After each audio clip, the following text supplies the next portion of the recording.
Everyone, welcome back to another episode of Sam diaries. আজকে সকাল সকাল উঠে আমি আর মা রেডি হচ্ছিল একটা কাজ যাবো বলে। I was late but then I literally ate this. I mean how much did I slay this shades. কি কিউট লাগছিল, সামার্স পরলে ইটস দ্যাট দেয়ার। তবে টোটো করে যাচ্ছিলাম, মাকে জ্বালাচ্ছিলাম।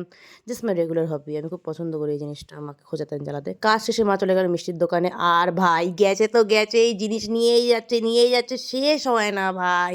আর এত মাছি মিষ্টির দোকানে। ফাইনালি যখন সে নিল 3-4 প্যাকেট মিষ্টি, আমরা বেরিয়ে গেলাম। আর বেরিয়ে রাস্তায় এরকম ঠাটা পড়া রোদ, আর তার মধ্যে আমার মা আমাকে বলছে আমাকে রোগা লাগছে তো। আমি লাইক মা প্লিজ থামো, এবার বাড়ি যেতে দাও। এই ফেয়ার টাইম আমাকে দিয়ে দিল বাগান ট্যুর, টমেটোর গাছ, বেগুনের গাছ, ধনেপাতার গাছ, এত কিছু শাক সবজি। আমার কোনো আইডিয়া ছিল না এগুলো কে লাগায়, বাবা মা ছাড়া আর কেউ লাগায় না। আর অ্যাপারেন্টলি আমাদের বাড়িতে অনেক সবজি আজকাল এখান থেকে আসছে, যেটারও আমার কোনো আইডিয়া নেই। খুব স্বাভাবিক, নতুন ব্যাপার না। সামনা থেকে বার্থডে পার্সেল চলে এসেছিল, যে তোমাদেরকে দেখাবো না। তারপরে আফটারনুনের স্কিন কেয়ার করে সানস্ক্রিন লাগিয়ে নিলাম, ভেরি অবভিয়াস। খুব মাস্ট ঢোকলা খেলাম, খেয়ে নিয়ে জিম চলে গেলাম। আজকের জন্য এইটুকুই, দেখা হচ্ছে নেক্সট শর্টসে। টাটা।